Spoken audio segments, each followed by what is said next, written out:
Hello, and welcome to the Killer Author Club at a very special time.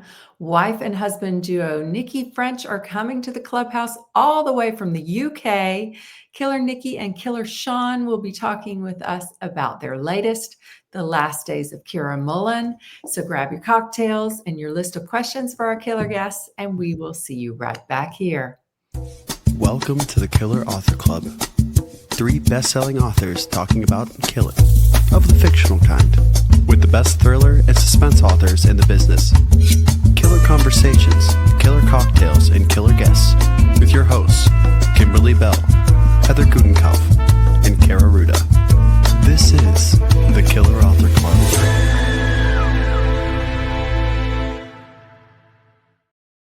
Hello to all our new members and our OGs watching live, catching the replay, or listening to us on our Killer podcast. We are so glad you are here. I'm Killer Kimberly Bell. I'm Killer Kara Ruda. And I'm Killer Heather Gutenkopf. And tonight we have 2 killers for the price of 1 here to talk about The Last Days of Kira Mullan. A couple of PSAs before we get started. If the killers stumble over our words, it's because we are still recovering from our whirlwind trip to Florida. If you missed us in the Sunshine State last week, you can catch up on all the fun on our Insta page and in the Facebook group. And we are not done talking about it, so watch for lots more posts coming. And make sure to drop us a comment about where we should visit next. We're already plotting our next trip. Also, if you love tonight's show and want more, because who doesn't, check out the Killer Postmortem, otherwise known as the After Show, which is exclusive to our Killer podcast. And we always start with a killer confession. What will it be tonight? Tonight's show will be available on your favorite podcasting app starting this Friday. Links to download are on, guess where? killerauthorclub.com. While you're there, make sure to sign up for our newsletter, which drops tomorrow morning, first thing. So don't miss it. Kara, would you please introduce our special guests? I would love to. Nicci French is a pseudonym of English wife and husband team Nicci Gerard and Sean French. Their acclaimed novels of psychological suspense have sold more than 16 million copies around the world. Holy cow, you guys. Congratulations, Nicci and Sean, and welcome to the Killer Author Club Hot Seat. We're so happy you're here. It's lovely to be here. We are so happy to be here. Thank you for having us. What lovely company to be in. Oh, it's our pleasure. We're so excited. We can't wait to start talking about The Last Days of Kira Mullan. But can you start by telling us really quickly what the book is about? Yes, so the central character of this novel is not actually called Kira Mullan. Her name is Nancy North, and she is a small, determined, passionate and very valiant woman, but she's also at the start of the book has just been recovering from a psychotic breakdown. So she's a woman who has struggled with her mental health. She's moved to a different part of London with her loving, protective, maybe overprotective partner, Felix. And she starts hearing voices again, starts having difficulty in separating what's real and what's imaginary. And she thinks she witnesses the beginnings of a crime.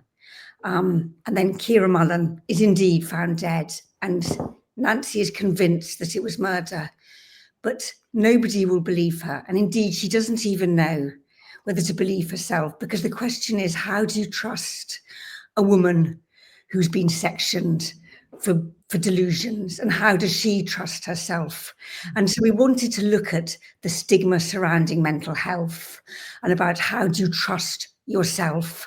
And we also wanted to write a really compelling thriller that has at its heart the ultimate unreliable narrator.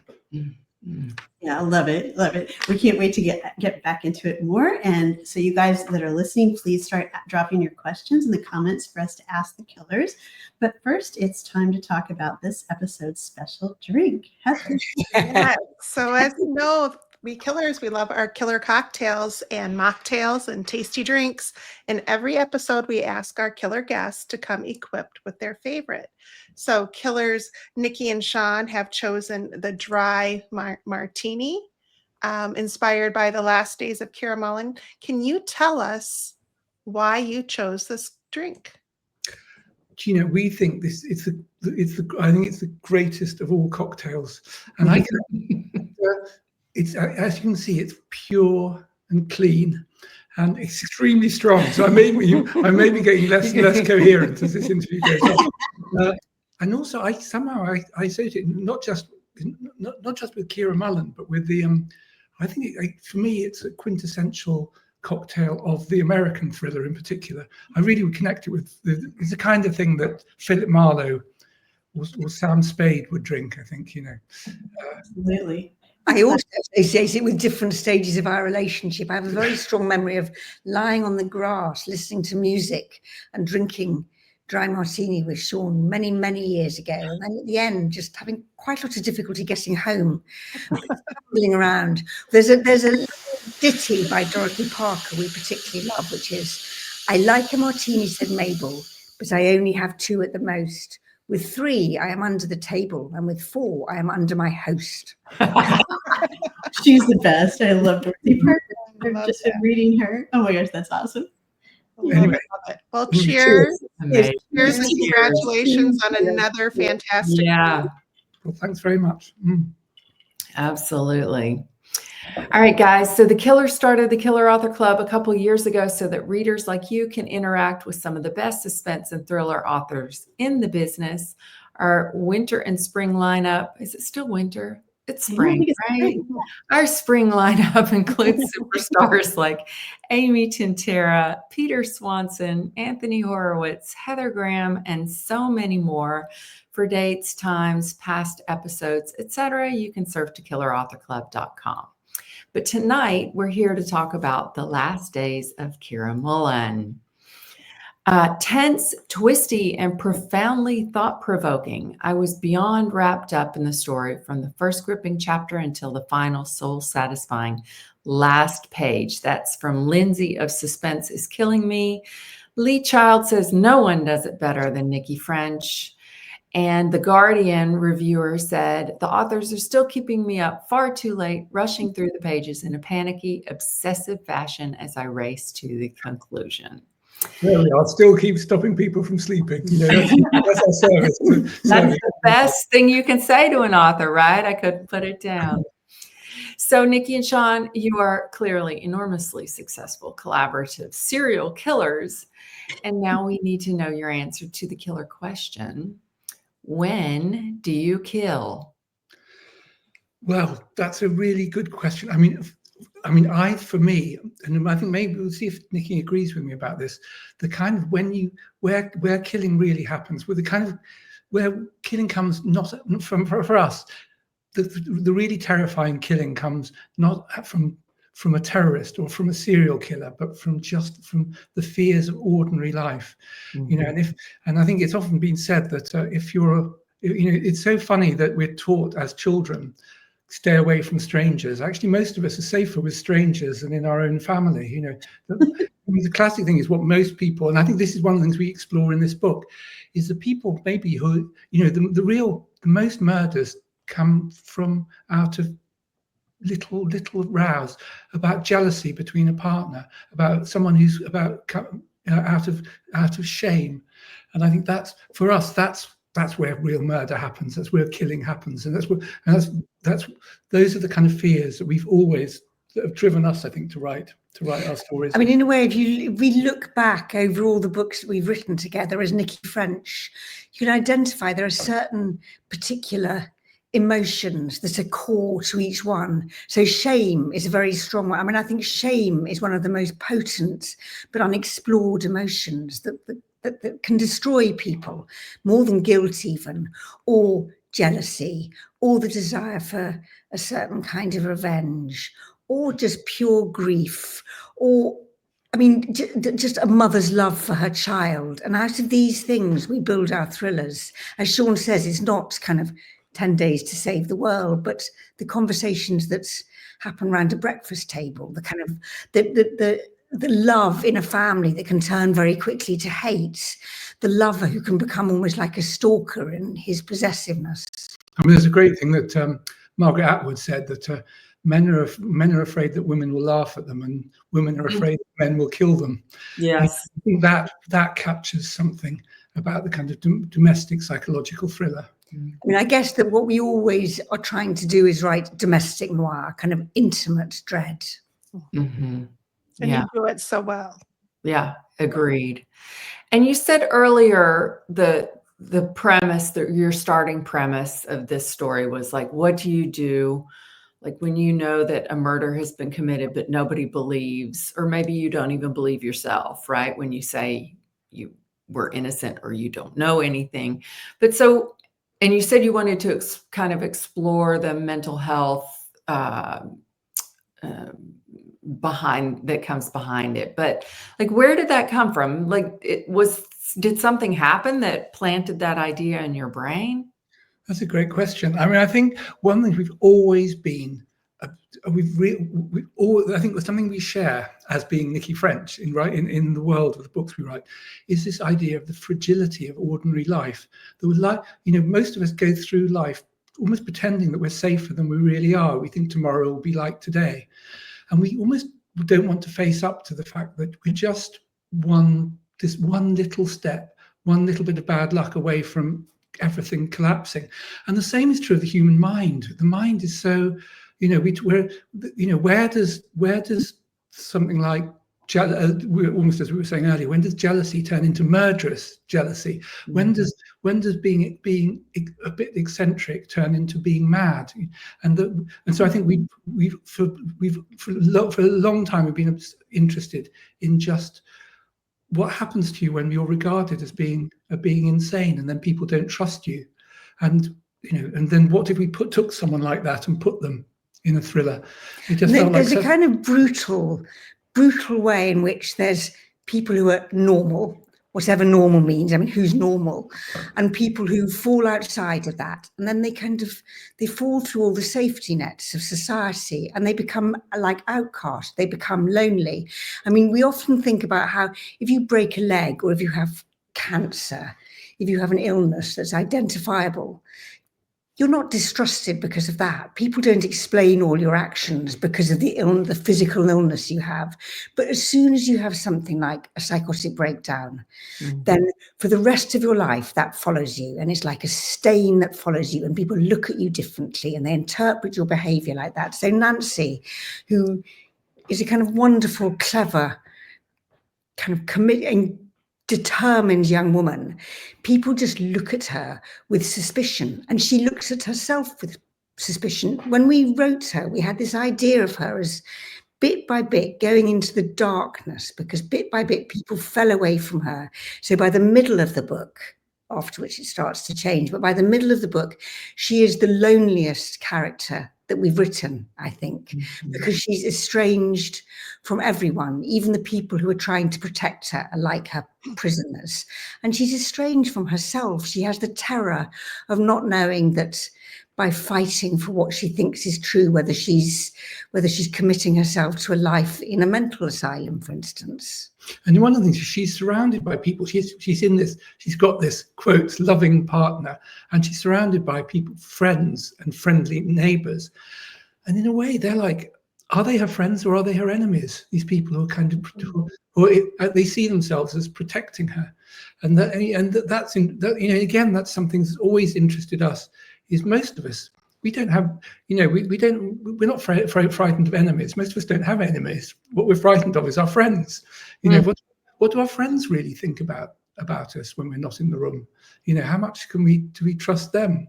So maybe there's something about the kind of friends we have, but, No, it's so true. Right. And that stigma around mental health is still, even in this day and age, is still so real and can be just as devastating as the illness at times. And you do such a great job of realistically conveying, the issue and how those around people who suffer can be allies or be enemies, and depending on how they react. Yeah. And it's a fine line between looking after someone and coercively controlling them, I think. Right. Well, and we were saying some of the scenes in the book are really traumatic and also enraging to read, especially when, finding yourself in a mental hospital where you don't belong is kind of the stuff of nightmares. obviously. Her treatment by professionals, made me angry, but it's also actually happens in real life. Was this based on a story you read about somebody, or?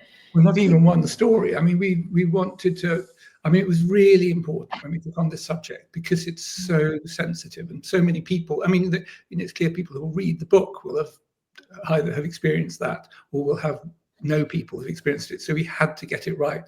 And so the portrayal of, I mean, there are, I'm sure there are, I mean, I know there are good, we're talking now about England. I'm sure there are fine mental hospitals, psychiatric hospitals, but there are still some terrible ones.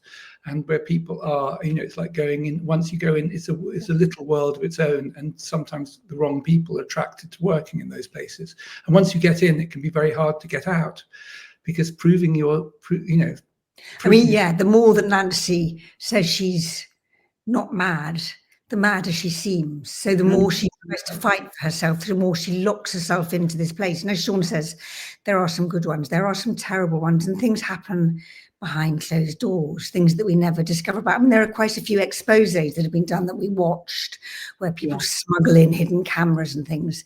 And you watch what people can do when they think nobody is watching them. And it's I mean, it's the same as being done in kind of, residential care homes for people with dementia, or, when you think that nobody will tell on you, some people behave in monstrous ways. And of course, it suited our thriller for Nancy to end up in a bad place rather than the good one. But I mean, I have to say, there's something, I mean, because one of the, of course, when you create a character like Nancy and she's, like your characters are your children, and there's a temptation to think, we need to look after her. But of course, your duty as a thriller writer is to give her as hard a time as possible. And when it seems it's bad as possible, make it worse. In a way, so you discover what she's made of, and she has, she I don't, without too many spoilers, she comes out of it, she comes out of this terrible darkness. Also, I think there's a way in which, as she can no longer trust anybody, nobody is accompanying her or standing beside her, she goes into this darkness. But there's a way in which the reader is, in a sense, as a reader, you stand with Nancy. Oh, yeah. Darkness with. Absolutely. I was going to say that too. As stressful as it was to read and to think about, it really serves to get the reader completely on her side, despite everything going on, right? You're really rooting for her after that. Good. That is good. So I had a lot of emotions around the push-pull between Nancy and Felix, because Felix was a very protective partner, but it often crossed into, it felt like, controlling. So tell us about their relationship. So it starts off, you see Nancy and Felix moving to this very unfamiliar. Nancy was a chef. Everything collapsed when she had her breakdown. And they have moved to a completely different part of London. She has no work. She's convalescing. I mean, one of our models for this was the yellow wallpaper. They're very small and terrifying novella written in the 19th century by Charlotte Perkins Gilman, which is about a woman who's clearly got kind of postnatal depression, and her cure is to put her in a little room and to infantilize her. Nancy's recovery involves taking her away from the life that she knew and beginning again. And she's left on her own in this tiny flat in a big house where she can hear everybody else's lives through the room. And Felix is going to work. He's working hard. He's coming back. He's looking after her. He's being, in a way, he sees himself as being just a very good boyfriend. He's being heroic and virtuous. And people who look at him from the outside think how wonderful that is. And bit by bit, we hope that the reader will start to feel, is that wonderful? Is that actually wonderful? Or is this beginning to be infantilizing, oppressive, and rather creepy? And of course, I don't know if it's the same in the US, but here it's only been a handful of years that coercive abuse has been recognized as a crime. That it used to be that if you were kind of controlling somebody, not physically, but just psychologically. That was never regarded as anything that the police or the court should be involved in. And the law has now changed, and that is now regarded as a crime. So people do recognise that there's a kind of domestic abuse that can go on that has nothing to do with physical violence. I don't think there are laws here that address that. I don't know. I've never heard that. But I've heard of coercive control. And we talk a lot about emotional abuse, but I don't know that it's officially. Or gaslighting. I mean, the term here is, I don't know the same as that. Gaslighting. I mean, it's become such a term. So people are suddenly conscious of the ways that there are many different ways to bully or control people. As anyone who's been to school will know. Yeah. Yes. It must be really hard to prove. Right. Yeah. Yeah. And I don't know if it's a coincidence that Nicci and I have been, we've been writing together for 30 years, and we keep returning to the theme of how dangerous it is to spend too much time with your. Actually, I think we do. And the other thing we write about is we continually write about kind of being alone and how nobody can rescue anybody, how you've got to do it yourself. So, well, I think one of the things, because of the way we work together, I think we've constantly discovered, with each book I write, I discover what a strange woman Nicci is, really. I mean, that's the thing is we're all mysteries to each other. And that's wonderful. That's how you can stay together, isn't it? You never get to the end of a person. It's like this endless labyrinth of the mind. And the more you get to know somebody, the more there is to know. Right. That's the hope, right? And the knowing is good, not scary. Right.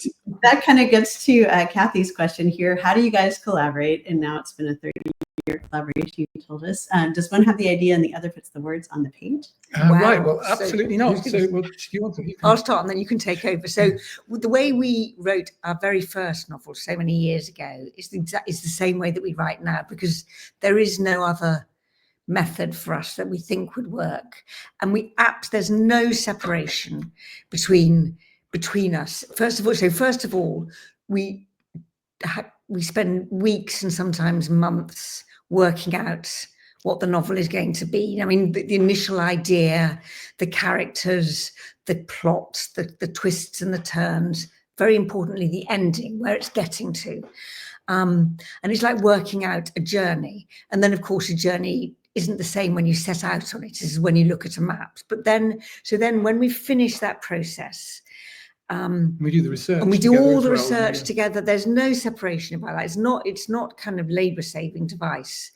And then one of us, and we never decide in advance who that will be. One of us will write, say, the first chapter, and we will email it to the other. And actually, the emailing is quite important. We don't come and sit down beside each other and kind of show each other. What we've done is done invisibly and separately. So we'll email it to the other, who is then absolutely free to edit it, to rewrite bits of it, to amplify it, even to erase the whole thing and to write another version. And then they will write the next chapter and email it back.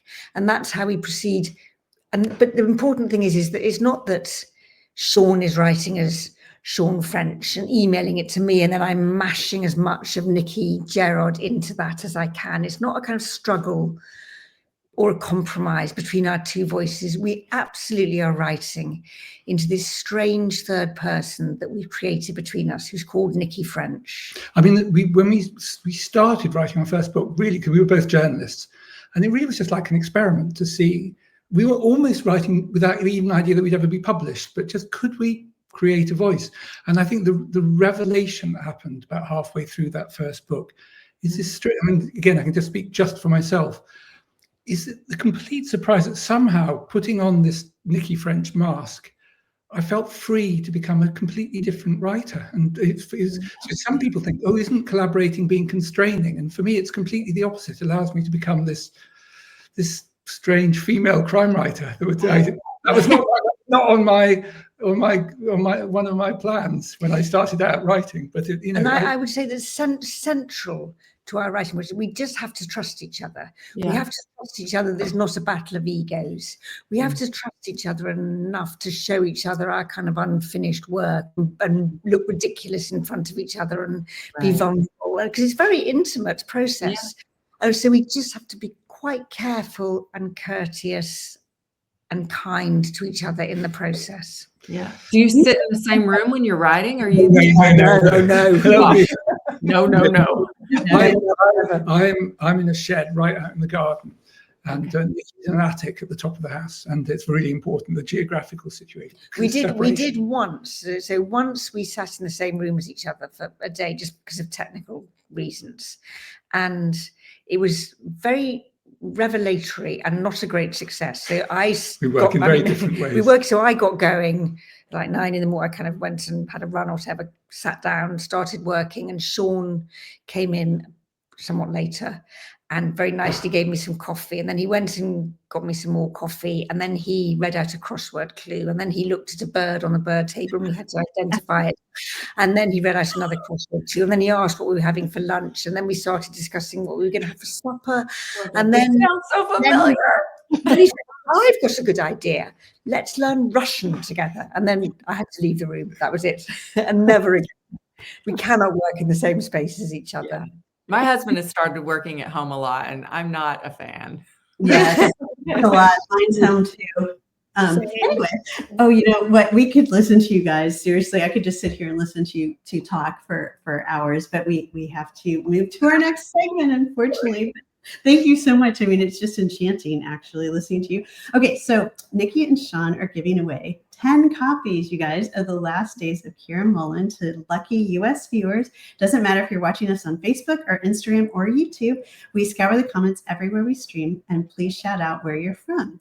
So for the chance to win one of 10 copies, answer this question correctly. The Last Days of Kira Mullan is part of which series?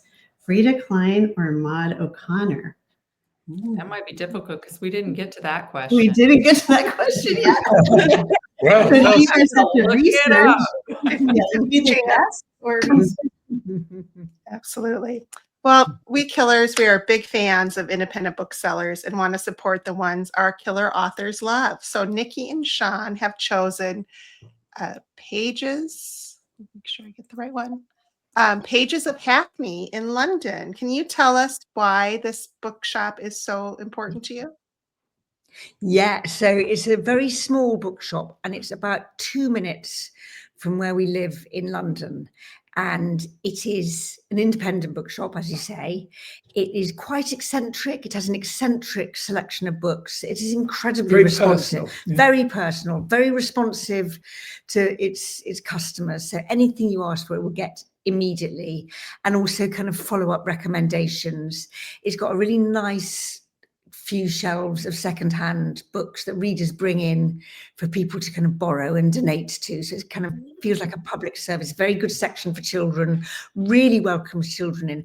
And also it's got a scheme whereby people are encouraged to make a little donation when they buy a book, so that Pages of Hackney can then donate books to people who don't have enough money to buy them. Oh, and it does very good events. So it's like a little community hub, and it has such a kind of influence beyond its four walls. It's wonderful. Yeah, I would say that, okay, we're talking to an international audience, but if anyone comes to London, they should come to Hackney, which is East London, a wonderful bit of East London.